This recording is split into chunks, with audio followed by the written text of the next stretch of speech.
Hello good evening friends, कैसे हो? Hope so आप सब बढ़िया हो गए। आज मैं अपना नेक्स्ट सेशन लेके आया हूँ फॉर दो students that are preparing for UGC NET commerce examination that is going to be conducted by NTA in June 2023 and even in December 2023। मैंने जो ये सीरीज स्टार्ट की है इसमें से हम कॉमर्स के स्टूडेंट्स के लिए वो टॉपिक्स कर रहे हैं जिनके अराउंड एनटीए ने क्वेश्चन पूछा है प्रीवियस ईयर क्वेश्चन पेपर्स में, एंड फ्यूचर में भी एनटीए इसके अराउंड ही पेपर में क्वेश्चन को पुट ऑन करेगा। अब हम अपनी सीरीज स्टार्ट करने जा रहे हैं, हमारा नेक्स्ट सेशन स्टार्ट करने सारे। Let's begin a session. So session start करने से पहले I request all of you जिनको मेरे सेशंस इंफॉर्मेटिव लग रहे हैं, अच्छे लग रहे हैं, क्योंकि मैं 100% शॉर्ट टॉपिक्स को कवर करना, do subscribe like and share my channel. So start करते हैं आज का सेशन। सबसे पहले हम टॉपिक करने जा रहे हैं systems approach of performance appraisal, यानी परफॉर्मेंस अप्रेजल में एक सिस्टम्स अप्रोच है उसको हम पढ़ने जा रहे हैं, जिसमें से क्वेश्चन यूजीसी ने पुट ऑन किया है। देखो, जो ये सिस्टम अप्रोच है परफॉर्मेंस अप्रेजल की, ये एक मेथड है जो कंसीडर करता है परफॉर्मेंस एम्प्लॉयज की in relation to goals and objectives of the organisation as well as social context and feedback processes that affect their performance. इस अप्रोच में बेसिकली क्या किया जाता है, जो भी ऑर्गेनाइजेशन के एम्प्लॉयज हैं, जो उनकी परफॉर्मेंस है उसको कंसीडर किया जाता है ऑर्गेनाइजेशन के गोल और ऑब्जेक्टिव के रिलेशन में, इवन उनको सोशल कॉन्टेक्स्ट में भी देखा जाता है। इसमें फीडबैक प्रोसेसेस को भी इंपॉर्टेंस दी जाती है। कुछ इंपॉर्टेंट कैरेक्टरिस्टिक्स हैं सिस्टम अप्रोच की हैं जो परफॉर्मेंस अप्रेजल का एक मेन हिस्सा है। उनमें से सबसे पहले आती है फैसिलिटेटिव लीडरशिप प्रैक्टिसेस। देखो, जो इसमें जो मैनेजर्स हैं वो एज अ मेंटर और कोचेस एक्ट करते हैं एम्प्लॉयज़ के लिए। वो उन्हें कंस्ट्रक्टिव फीडबैक प्रोवाइड करते हैं, उन्हें गाइडेंस देते हैं ताकि वो अपनी परफॉर्मेंस को इम्प्रूव कर पाएँ। सेकंड जो इसमें मेन कैरेक्टरिस्टिक है that is multi source feedback. जो परफॉर्मेंस है एम्प्लॉयज़ की उसको इवेल्युएट किया जाता है through multiple sources like peers हो गए, सबॉर्डिनेट्स हो गए, कस्टमर्स हो गए, या self to get a comprehensive unbiased view of their strengths and weaknesses. यानी देखो, परफॉर्मेंस इवेल्युएट करने का मेन मतलब होता है कि जो भी एम्प्लॉयज़ की स्ट्रेंथ है या वीकनेस है उनका हमें कॉम्प्रिहेंसिव व्यू मिल सके, यानी इन शॉर्ट हमें अच्छे से पता चल सके, यानी हमें मल्टी सोर्स फीडबैक मिल सके। नेक्स्ट कैरेक्टरिस्टिक है that is problem solving as a primary goal. देखो, परफॉर्मेंस अप्रेजल का मेन पर्पस होता है, मेन पर्पस सिर्फ अकेला जज या पनिश करना नहीं है एम्प्लॉयज़ को, बट आइडेंटिफाई करना और प्रॉब्लम्स को सॉल्व करना जो उनकी परफॉर्मेंस को हिंडर कर रही है, उनके डेवलपमेंट को हिंडर कर रही है। नेक्स्ट आता है structured face to face feedback session. देखो, जो मैनेजर्स हैं और एम्प्लॉयज़ हैं वो उनके रेगुलर और फॉर्मल मीटिंग्स होती हैं ताकि वो परफॉर्मेंस के रिजल्ट्स को डिस्कस कर सके, मैनेजर्स अपनी एक्सपेक्टेशंस बता सके फ्रॉम देयर एम्प्लॉयज़, उनमें के लिए इंप्रूवमेंट प्लान्स बना सके। नेक्स्ट जो इसकी last characteristic that is most important from examination point of view that is individual oriented reward practices. देखो, जो इसमें एम्प्लॉयज़ हैं उनको जो रिवॉर्ड दिया जाता है वो होता है based on their individual performance and potential rather than seniority of good performance. कहना क्या चाहते हैं, एम्प्लॉयज़ को जो रिवॉर्ड मिलता है वो उनकी अपनी परफॉर्मेंस या पोटेंशियल के कारण मिलता है, ना कि सीनियरिटी और ग्रुप परफॉर्मेंस के कारण। सो ये तो थी डिटेल में सिस्टम्स अप्रोच परफॉर्मेंस अप्रेजल की। होप सो आपको ये टॉपिक अच्छे से समझ आ गया होगा। अब हम मूव ऑन करते हैं अपने नेक्स्ट टॉपिक के that is related to minimum capital requirement. Basically Basel 2 norms आ रही हैं, उसमें पिलर्स होते हैं। सबसे हम पिलर नंबर 1 करने लगे हैं that is equivalent to minimum capital requirement. देखो, पिलर 1 के अकॉर्डिंग मिनिमम कैपिटल रिक्वायरमेंट एक ऐसा कॉन्सेप्ट है जिसे बेसल 2 ने इंट्रोड्यूस किया था अंडर बेसल कमेटी।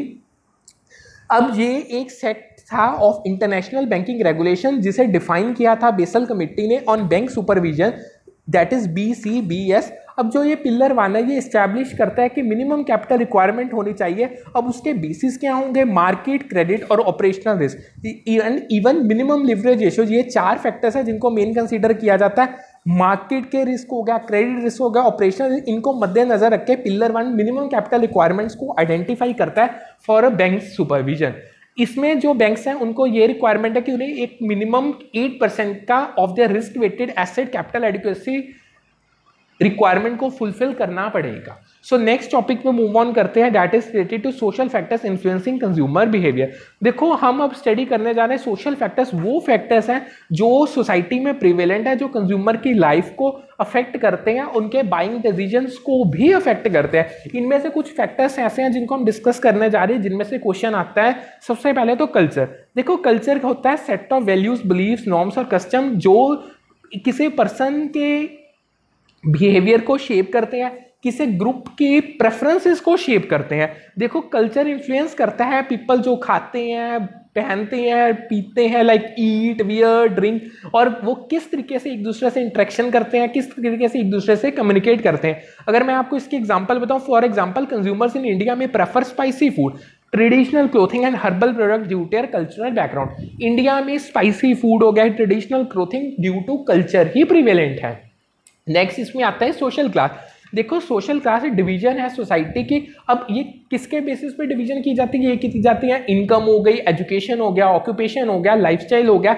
जो सोशल क्लास है वो भी कंज्यूमर के बाइंग बिहेवियर को अफेक्ट करती है by affecting their taste, preferencing and spending pattern. Example के तौर पे देखो कंज्यूमर्स अपर क्लास में है जो वो लग्जरी ब्रांड्स प्रेफर करेंगे, प्रीमियम सर्विसेज प्रेफर करेंगे, एक्सक्लूसिव प्रोडक्ट्स को बाय करेंगे due to their social status. Next जो हमारा इसमें फैक्टर आता है दैट इज ग्रुप्स। अब ग्रुप्स क्या है? ये है कलेक्शन ऑफ इंडिविजुअल जो एक कॉमन इंटरेस्ट, गोल्स, वैल्यू और आइडेंटिटी को शेयर करते हैं। देखो जो ग्रुप है वो भी बाइंग बिहेवियर को अफेक्ट करता है किसी ना किसी वे में, क्योंकि ग्रुप्स इंफॉर्मेशन प्रोवाइड करते हैं, एडवाइस करते हैं, ओपिनियंस देते हैं और इवन समटाइम प्रेशर भी एक्सर्ट करते हैं। अगर मैं आपको इसके एग्जांपल बताऊं, कई ऐसे प्रोडक्ट्स हैं, ब्रांड्स हैं जो किसी ग्रुप के द्वारा यूज किए जाते हैं, like basically these conform to the expectations of the reference group such as family, friends, peers and celebrities। For simple कहना वो क्या आ जाता है, मान लो अगर आप कोई प्रोडक्ट खरीद रहे हो, अगर वो आपका प्रोडक्ट किसी पर्टिकुलर ब्रांड का है, वो ब्रांड आपके फैमिली होगी, फॉर एग्जांपल आपका कोई भी पीयर ग्रुप होगा, उसकी सेटिस्फेक्शन को अगर सेटिस्फाई करेगा तो आप उसको परचेज करोगे। नेक्स्ट जो फैक्टर आता है दैट इज फैमिली। देखो family most important social factor है जो कंज्यूमर बिहेवियर इन्फ्लुएंस करता है। देखो जो फैमिली मेंबर्स होते हैं वो क्रूशियल रोल प्ले करते हैं प्रेफरेंसेस और बिहेवियर के कंज्यूमर को शेप करने में। देखो कंज्यूमर्स कुछ ऐसे प्रोडक्ट तभी खरीदते हैं या कुछ ऐसे ब्रांड्स को तभी प्रेफर करते हैं क्योंकि वो ब्रांड या प्रोडक्ट ऑलरेडी उनके पेरेंट्स या सिबलिंग्स ने यूज किया हुआ है। सो उनकी अगर नीड सेटिस्फाई होगी तो आपकी भी हो जाएगी, ये इसकी मेन अजम्पशन होती है। सो फॉर एग्जांपल अगर मैं कहूंगा, मान लो एक सन ने फोर्ड कार परचेज की क्योंकि उसके फादर ने वो फोर्ड कार को यूज किया हुआ था। नेक्स्ट जो फैक्टर आता है that is role and status. Roles और स्टेटस है, ये वो पोजीशंस है, रिस्पॉन्सिबिलिटीज है कंज्यूमर पे that they have in different groups and situations. यानी रोल एंड स्टेटस इन्फ्लुएंस करता है बाइंग बिहेवियर को कंज्यूमर के by affecting their self image होगी, उनके एक्सपेक्टेशंस को अफेक्ट करना, उनके ऑब्लिगेशंस को एक्सपेक्ट करना। सो ये तो था हमारा डिटेल में टॉपिक। सो होप सो आपको अगर फ्रेंड्स मेरा इनिशिएटिव अच्छा लग रहा है तो again I am telling you do like, subscribe and share my channel. मैं एब्सोल्युटली फ्री कंटेंट प्रोवाइड कर रहा हूं, मैं वो टॉपिक्स कवर कर रहा हूं दैट आर 100% श्योर शॉट, जिनकी पूरी 100% प्रोबेबिलिटी है इनके around NTA question put on करेगा ही करेगा। So let's move on to next topic that is intensive distribution. देखो इंटेंसिव डिस्ट्रीब्यूशन एक तरह की मार्केटिंग स्ट्रेटेजी है जो that seeks to make a product widely available through as many retail outlets as possible।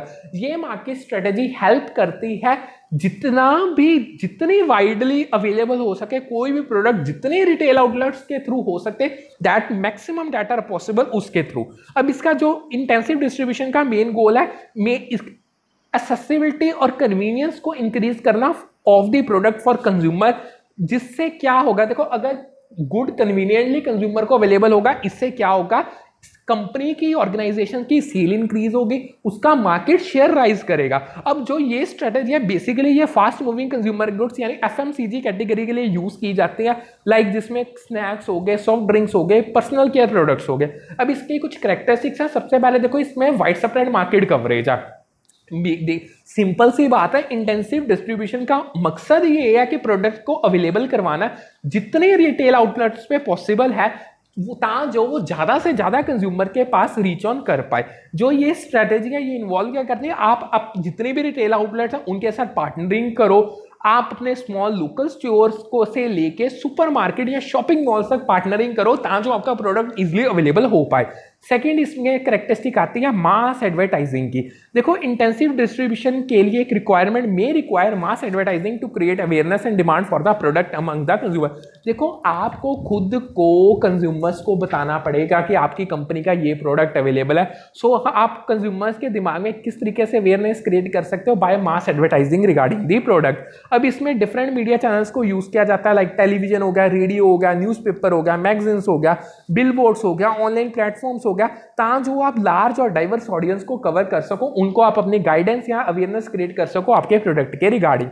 Next जो इसमें main characteristic आती है that is customers are not brand conscious. देखो इंटेंसिव डिस्ट्रीब्यूशन वो कस्टमर्स को टारगेट करती है जो लॉयल नहीं होते और जो किसी एक स्पेसिफिक ब्रांड के साथ अटैच नहीं होते, बट वो प्रोडक्ट्स इसलिए बाय करते हैं, मतलब उनका बाय करने का कारण क्या होता है या किस बेसिस पे करते हैं, कन्वीनियंस होगी, अवेलेबिलिटी होगी और प्राइस हो गया।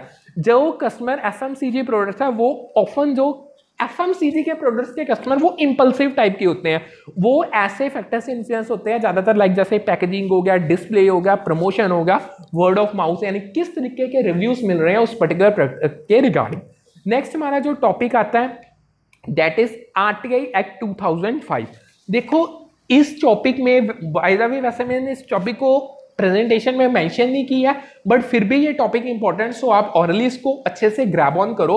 देखो आरटीआई एक्ट 2005 का एक सेक्शन 8 सबसेक्शन 1 है जो हमें एग्जम्पशंस प्रोवाइड करता है रिगार्डिंग डिस्क्लोजिंग सम इंफॉर्मेशन। देखो आरटीआई के थ्रू इंफॉर्मेशन को मंगवाया जाता है कि आप किसी भी डिपार्टमेंट या किसी पर्टिकुलर वर्किंग की इंफॉर्मेशन निकलवा सकते हो, बट कुछ इस एक्ट के अंदर सेक्शन 8 सबसेक्शन 1 ने कुछ एग्जम्पशंस प्रोवाइड की है जो कि जिस आप आपकी आरटीआई एप्लीकेशंस को डिनाई कर सकती हैं।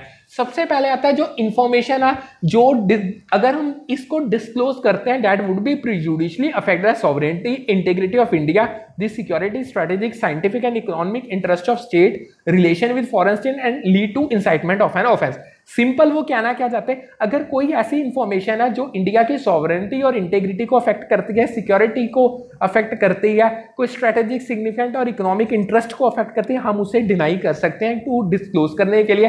सेकंड जो इंफॉर्मेशन हम उसको भी डिनाई कर सकते हैं डिस्क्लोज करने के लिए जिसे कोर्ट ऑफ लॉ और या ट्रिब्यूनल ने एक्सप्रेसली फॉरबिडन किया है पब्लिश करने के लिए। थर्ड इसमें वो इंफॉर्मेशन जो मान लो किसी ब्रीच है प्रिविलेज का, पार्लियामेंट का या स्टेट लेजिस्लेचर, उसको भी डिनाई किया जा सकता है।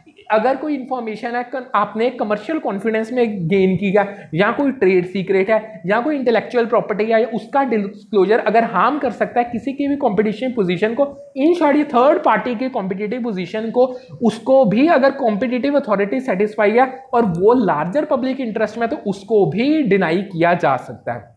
अगर आपकी किसी पर्सन की information in his fiduciary relationship unless competent authority satisfied. देखो अगर आपके पास कोई पर्सन की इंफॉर्मेशन है इन अ फिड्यूशियरी रिलेशनशिप, आप उसको डिस्क्लोज नहीं कर सकते। अगर आपने कोई फॉरेन गवर्नमेंट से इंफॉर्मेशन रिसीव की या कॉन्फिडेंस, वो एग्जम्प्टेड है। अगर आप इंफॉर्मेशन किसी ऐसी कोई इंफॉर्मेशन जो किसी बंदे की या किसी एसेट की लाइफ को या उसकी फिजिकल सेफ्टी को इन डेंजर में ला सकती है, सुसेली प्रोवाइड करने के लिए एग्जम्पशन है। अगर आप किसी information which would impede the process in investigation, apprehension और प्रोसिक्यूशन ऑफ ऑफेंडर्स हो गया। कैबिनेट पेपर्स की एग्जम्पशन है। अगर किसी बंदे की रिलेटेड पर्सनल इंफॉर्मेशन है जो पब्लिक एक्टिविटी को लिए जिसका कोई इंटरेस्ट या कोई किसी भी टाइप का पब्लिक के साथ रिलेशन या हम उसकी एग्जम्पशन भी इस सेक्शन में अवेलेबल है। नेक्स्ट हमारा जो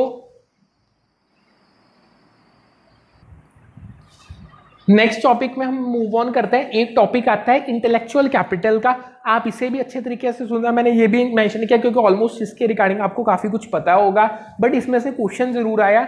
सबसे पहले देखो जो इंटेलेक्चुअल कैपिटल है that is a result of mental processes that form a set of intangible objects that can be used in economic activity।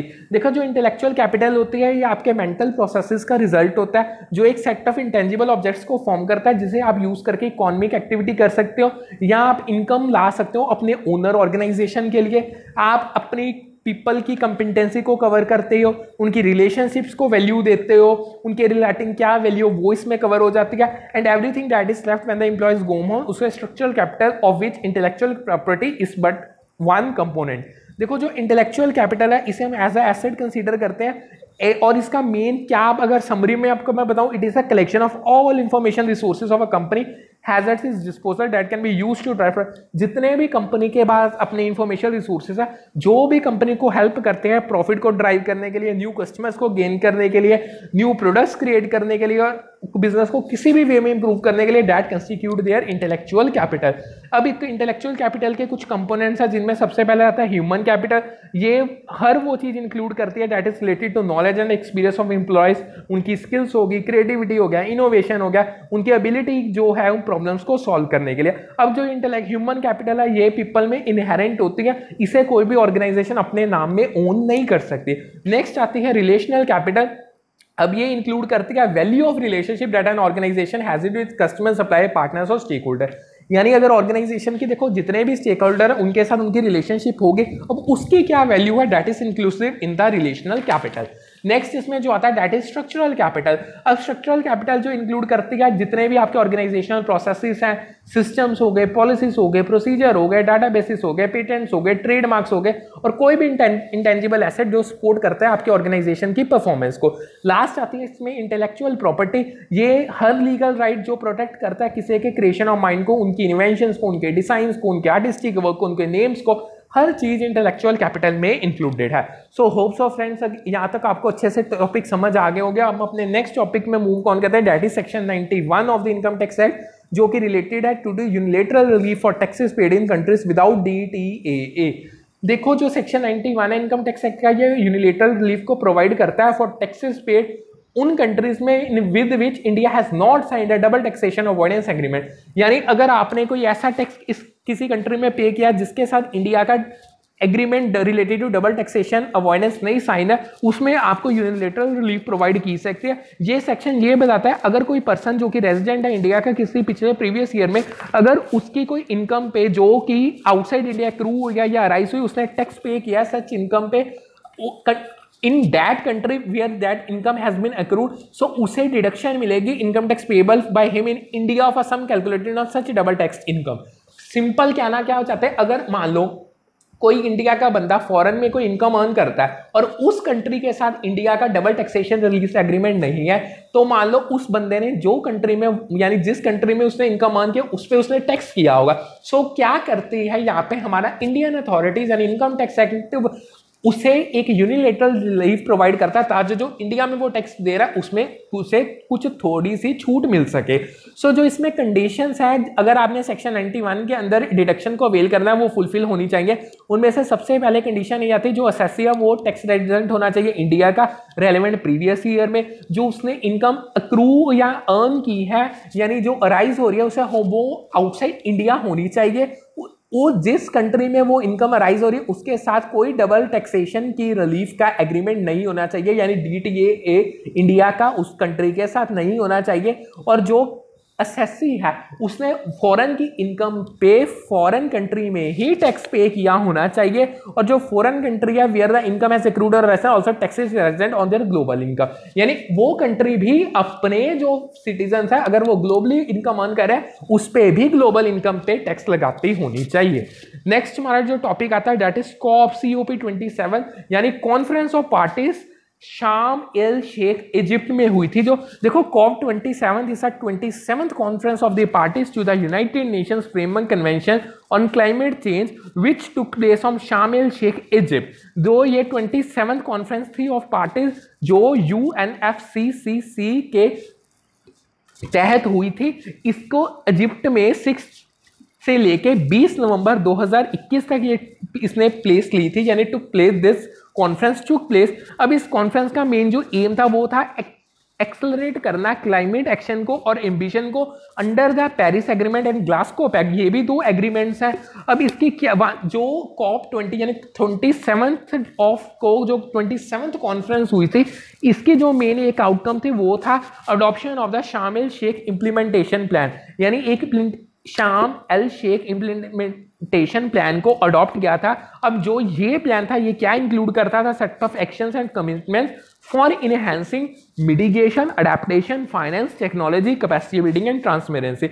अब ये कुछ एक्शंस और कमिटमेंट थी जो शाम एल शेख इम्प्लीमेंटेशन प्लान के अंदर आती थी। Let's have a close look at, इनको डिटेल में समझते हैं क्योंकि इनमें से NTA ने क्वेश्चन पुट ऑन किया ही हुआ है। देखो सबसे पहले जो मिटिगेशन है इसका क्या मतलब था, इसका मतलब था phase down unabated coal power, यानी आपने जो अनअबेटेड कोल पावर है उसको फेज डाउन करना है और एंड करना है new direct government support for unabated international thermal coal power generation को बाय द एंड ऑफ 2022, जिससे क्या एक्सेलरेट होगा आपकी transition to renewable energy and energy efficiency. इसका एक और था कि इनहेंस करना है नेशनली डिटरमाइंड कंट्रीब्यूशन यानी एनडीसीज बाय 2025 और net zero green house gas को by the mid of the century achieve करना है। नेक्स्ट जो इसमें आता था दैट वाज अडेप्टेशन। अडेप्टेशन में क्या था, to establish and operationalize a loss and damage fund, यानी एक fund that is related to जिसका नाम था लॉस और डैमेज फंड, उसको इस्टेब्लिश करना, उसको स्टार्ट करना, उसको ऑपरेशनलाइज करना, स्केल अप करना अडेप्टेशन फाइनेंस को to at least $50 billion per year by 2025, develop करना, इंप्लीमेंट करना नेशनल अडेप्टेशन प्लान्स को, इनहेंस करना अडेप्टेशन एक्शन को for vulnerable groups, communities and ecosystem.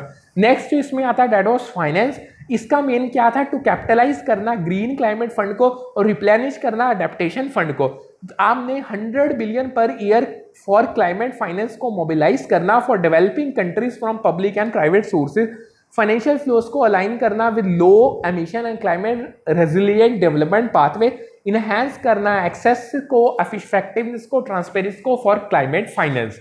Next जो इसमें आता है दैट वाज अ टेक्नोलॉजी। इसमें क्या था, प्रमोट करना क्लाइमेट को of know how solution, strengthen करना टेक्नोलॉजी मैकेनिज्म को, टेक्नोलॉजी ट्रांसफर को इनहेंस करना, कोऑपरेशन को इनहेंस करना, सपोर्ट करना इनोवेशन को, डिप्लॉयमेंट करनी क्लीन टेक्नोलॉजीज की, बैरियर्स को एड्रेस करना और गैप्स को एड्रेस करना जो टेक्नोलॉजी डेवलपमेंट और डिसीजन में ओरिजिनेट होते हैं।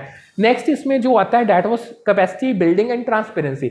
जो कैपेसिटी बिल्डिंग था इसका मेन काम था टू एम्पावर करना स्टेक होल्डर्स को जो इंगेज हैं क्लाइमेट एक्शन में, उन इंस्टीट्यूशनल अरेंजमेंट्स जो कैपेसिटी बिल्डिंग में के लिए हैं उनको इनहेंस करना, data under the convention and Paris agreement, support करना डेवलपिंग कंट्रीज को ताकि वो इंप्लीमेंट कर सके नेशनल अडेप्टेशन प्लान्स को, एनडीसी को, ट्रांसपेरेंसी लाना फ्रेमवर्क में, रीजनल एंड इंटरनेशनल कोऑपरेशन को फॉस्टर करना और कैपेसिटी बिल्डिंग पे।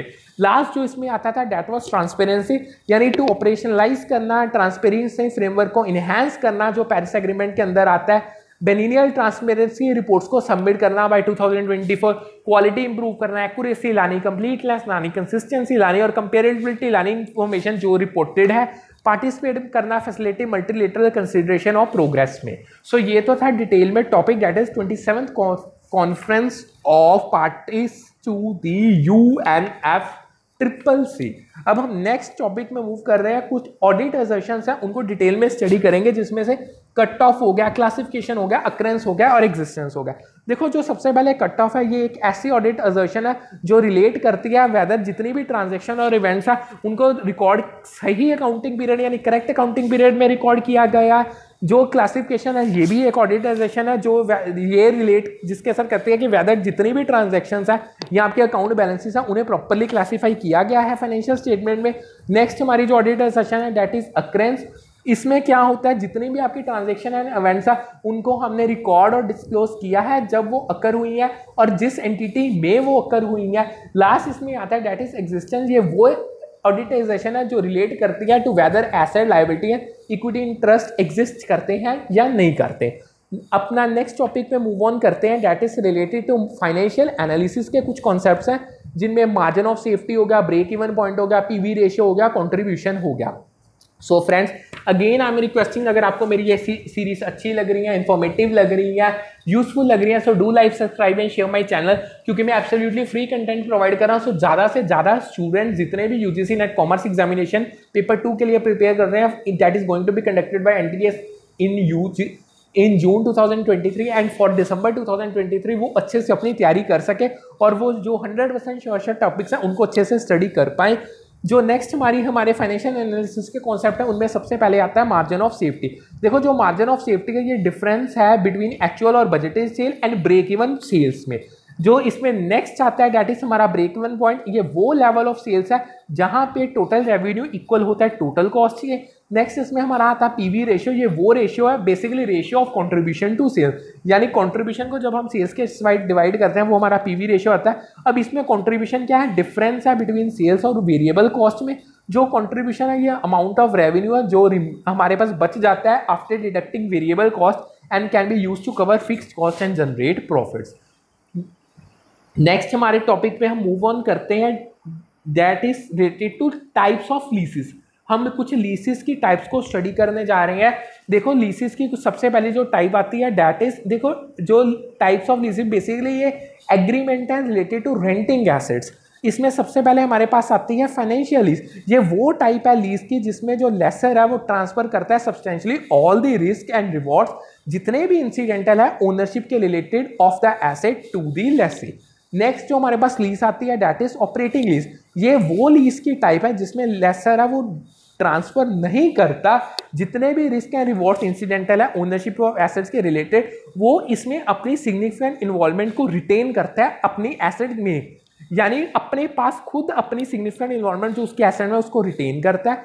नेक्स्ट इसमें आता है हमारा सेल एंड लीज बैक। ये वो टाइप की लीज है जिसमें जो लेसी है वो एसेट को सेल करता है लेसर को टू प्रोस्पेक्टिव लेसर, और देन वो लेसर लीज बैक करता है सेम एसेट को for period and for rental payment to अगलेसी। लास्ट जो इसमें टाइप आती है वो डायरेक्ट लीज है। अब इसमें क्या होता है, जो लेसी है एंड द ओनर है जो इक्विपमेंट का, वो दोनों अलग एंटिटीज होंगी और there is no involvement of any dealer और दी मैन्युफैक्चरर, यानी डीलर और मैन्युफैक्चरर की आपस में इसमें कोई लेना देना नहीं है। नेक्स्ट हमारा topic that is related to statistical test. इसमें कुछ टेस्ट है, देखो ये रिपीटेड क्वेश्चन, अगर आप मेरे सेशन को अच्छी तरीके से देखते हो ये टेस्टों में से हर सेशन में क्वेश्चन आया ही आया, बहुत बार रिपीट हो रहा है। सबसे पहले जो स्टैटिस्टिकल टेस्ट है इनको यूज किया जाता है एनालाइज करने के लिए डाटा और हाइपोथेसिस को टेस्ट करने के लिए।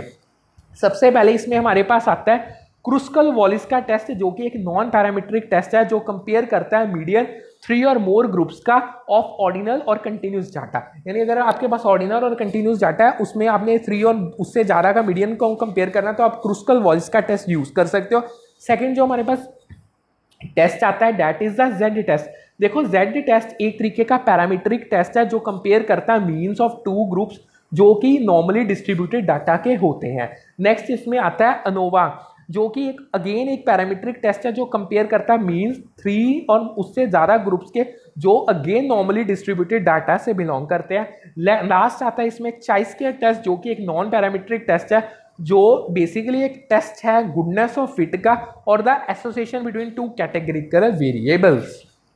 सो अब हम अपने नेक्स्ट टॉपिक पे मूव ऑन करते हैं that is sources of power, concept of power, dominant need और मैनेजिंग स्टाइल। देखो सबसे पहले हम करने जा रहे हैं सोर्स ऑफ पावर। देखो सोर्स ऑफ पावर बेसिस है, ओरिजिन है एक पर्सन की एबिलिटी का टू इन्फ्लुएंस अदर्स। अब यानी कि पर्सन की एबिलिटी या किस तरीके से दूसरे बंदों को इन्फ्लुएंस करता उसका ये बेस है और ओरिजिन है। सेकंड जो इसमें कॉन्सेप्ट ऑफ पावर है वो क्या है, a way a person understand and applies their power in different situation. यानी कोई भी बंदा जिसके पावर है वो अपनी पावर को किस तरीके से समझता है, किस तरीके से उसे अप्लाई करता है अलग अलग सिचुएशंस में। नेक्स्ट इसमें आते हैं हमारे पास डोमिनेंट नीड, जो प्राइमरी मोटिवेशन है या ड्राइव है जो पर्सन के बिहेवियर को शेप करती है और उनके गोल्स को डायरेक्ट करती है। इसमें लास्ट जो हम कॉन्सेप्ट स्टडी करेंगे वो है मैनेजिंग का स्टाइल, जो एक अप्रोच है या मेथड है जो पर्सन यूज करता है लीड करने के लिए, डायरेक्ट करने के लिए, अदर दूसरे बंदों को कोऑर्डिनेट करने के लिए। नेक्स्ट हमारा टॉपिक है दैट सेल्स प्रमोशन टेक्निक्स, जिनमें हम कुछ टेक्निक स्टडी करेंगे जिनमें से पेपर में क्वेश्चंस आए हैं। सबसे पहले स्टॉक अलाउंसेस हो गया, प्रीमियम्स हो गया, सैम्पलिंग होगा और एडवर्टाइजमेंट होगी। देखो जो सेल्स प्रमोशन टेक्निक है ये वो स्ट्रेटेजीज है जो कस्टमर को परचेज करने के लिए स्टिमुलेट करती हैं। देखो सबसे पहले हम इसमें स्टॉक अलाउंस स्टडी करेंगे।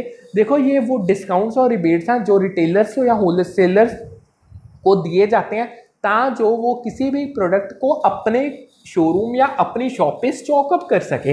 नेक्स्ट आता है प्रीमियम्स। देखो प्रीमियम्स फ्री और लो कॉस्ट आइटम्स हैं जो कंज्यूमर्स को दी जाती है एज एन इंसेंटिव जो वो उसे प्रोडक्ट उस रिलेटेड प्रोडक्ट को परचेज कर सके।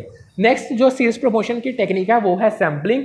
इसमें क्या है, कंज्यूमर्स को स्मॉल ट्रायल के लिए कुछ products as free of cost दिए जाके जो उसे ट्राई करके एक ओपिनियन बना सके और इन शॉर्ट दोबारा से उस प्रोडक्ट को परचेज करे। लास्ट इसमें जो इंपॉर्टेंट टेक्निक है जो पेपर में आती है दैट इज एडवर्टाइजिंग। देखो एडवर्टाइजिंग एक पेड फॉर्म की नॉन पर्सनल कम्युनिकेशन है जो इन्फॉर्म करती है और कंज्यूमर को परसुएड करती है ताकि वो एक प्रोडक्ट या किसी भी सर्विसेज को परचेज करें, ठीक है। सो अब हम अपना लास्ट टॉपिक करने जा रहे हैं फॉर टुडे सेशन, रेस्ट हम कल सेशन को कंडक्ट करेंगे। सब इसमें हम कुछ करने जा रहे हैं इनकम टैक्स रिटर्न, उनकी कुछ फॉर्म्स, उनकी कुछ टाइप्स। देखो जो इनकम टैक्स रिटर्न है ये एक फॉर्म है जो टैक्स पेयर यूज करते हैं to file information about the income and tax applicable. इनमें से नियर अबाउट 7 रिटर्न्स हैं जिनको हम अच्छे से स्टडी करेंगे। देखो नियर इसमें सबसे पहले जो ITR फॉर्म्स हैं ये वेरी करते हैं depending on the source of income of the tax payer, उसकी कितनी इनकम का अमाउंट हो रही है, उसकी क्या कैटेगरी है, वो इंडिविजुअल है, HUF है या कंपनी है। देखो सबसे पहले इसमें नंबर 1 फर्स्ट फॉर्म जो आता है वो है ITR इनकम टैक्स रिटर्न 1 जिसका नाम है सहज। अब ये रिटर्न किसके लिए है, जो इंडिविजुअल्स जो रेजिडेंट है other than not ordinary resident जिनकी टोटल इनकम 50 लाख की है, हैवी इनकम फ्रॉम सैलरी। ये 50 लाख की इनकम है ये सैलरी से भी हो सकती है, हाउस प्रॉपर्टी से 1 हाउस प्रॉपर्टी होगी या इसके अलावा कोई भी अदर सोर्स हो गया। एग्रीकल्चर इनकम अप टू 5,000 इसमें इंक्लूडेड है, ठीक है। सेकेंड जो आता है इनकम टैक्स रिटर्न का फॉर्म नंबर 2 जो इंडिविजुअल्स के लिए है और हिंदू अनडिवाइडेड फैमिलीज के हैं जो that are not having income from profit and gains of business और प्रोफेशन, यानी वो इंडिविजुअल्स यानी और वो हिंदू अनडिवाइडेड फैमिली जिनके पास कोई भी इनकम नहीं है प्रॉफिट और गेन्स की ऑफ बिजनेस और प्रोफेशन, उनके लिए ये रिटर्न नंबर 2 है। जो ITR 3 आती है डेट इज ये वो इंडिविजुअल्स और HUFs के लिए जो इनकम अर्न कर रहे हैं from the profits and gain of business और प्रोफेशन। लास्ट में आती है सुगाम दैट इज ITR 4। अब ये इंडिविजुअल्स के लिए, HUFs के लिए और फर्म्स होगी, फर्म LLP को छोड़ के जो कि रेजिडेंट है जिनकी टोटल इनकम 50 लाख की है और उनके पास इनकम फ्रॉम बिजनेस और प्रोफेशन भी है जिसको कंप्यूट किया गया अंडर सेक्शन 44AD, 44ADA और 44AE। नेक्स्ट हमारे पास आती है income tax return number 5 form number जो पर्सन्स के लिए other than the individual, HUF, company and person filing form ITR 7। जो 6th आती है that is for companies other than the companies जो क्लेम कर रही है एग्जाम्पशन अंडर सेक्शन 11। लास्ट जो हमारे पास रिटर्न आती है that is for person including companies जो जिनके लिए रिक्वायरमेंट है to furnish return under section 139 subsection 4A और 139 सबसेक्शन 4B और 139 सबसेक्शन 4C और 139 सबसेक्शन 4D। सो ये थी income tax details in returns की डिटेल, यानी 1 to 7 अब तक इनकम टैक्स डिपार्टमेंट ने रिलीज फॉर्म्स किए हैं for filing your income tax details and your tax calculating taxation on your required income. So friends आज के हम सेशन को यहाँ पे वाइंड अप करने चाह रहे हैं। टुमारो हम एक और सेशन को कंडक्ट करेंगे। सो अगर आपको मेरा इनिशिएटिव अच्छा लग रहा है so do like, subscribe and share my channel क्योंकि एब्सोल्युटली फ्री कंटेंट है। सो ज़्यादा से ज़्यादा स्टूडेंट्स इससे बेनिफिट को ग्रैब कर पाए। So thank you for today, have a good day. मिलते हैं कल with a new class, new session with a new topics that are going और asked already asked by the NTA in the UGC NET paper 2 commerce examination, and in further future also they are going to ask questions around that.